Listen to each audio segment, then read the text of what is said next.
the first video you create, what we do step by step, create a video regardless of what the video is. Here's the distribution process. So we see how we sort of farm. Think of this as not farm. This is what drives me nuts. I don't understand why people farm strangers before they farm their relationships. Like, it makes no sense. Like, I'm going to go farm someone I've never met before that has no ability to refer me business because they don't know you. They're not going to refer you if they don't know you.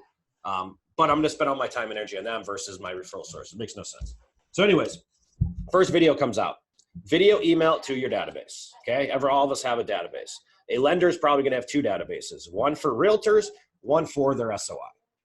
Okay. Two lists, one video. The copy and the text of each video would be worded a little bit differently. For the realtors, I'd say, hey, do you want to star in next week's series? For the homeowners and the SOIs, like, did you know this? Something like that. Okay. Posted to each of your social profiles organically, not shared. Post to your business page organically, post to your personal page organically. Upload to your Instagram, upload to your LinkedIn. You upload to every social media platform you engage on because that's where your SOI hangs out at. The people you're connected with on SOI, whether it's realtors and friends, they're not strangers, are they?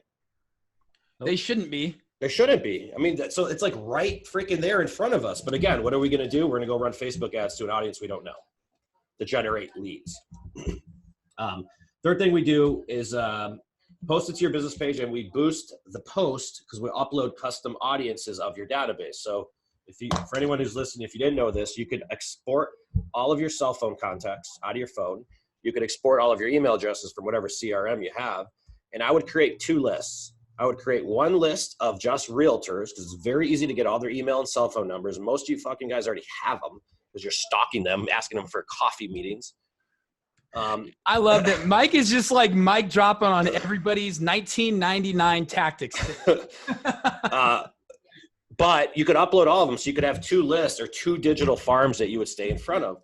And because we're playing attention, you don't need to get super advanced with this. I'm not talking about creating a Facebook ad funnel or doing all this complicated stuff. We're just saying, don't forget I exist. I'm still here, buddy. I'm still alive. Maybe you want to see this. I can entertain you today.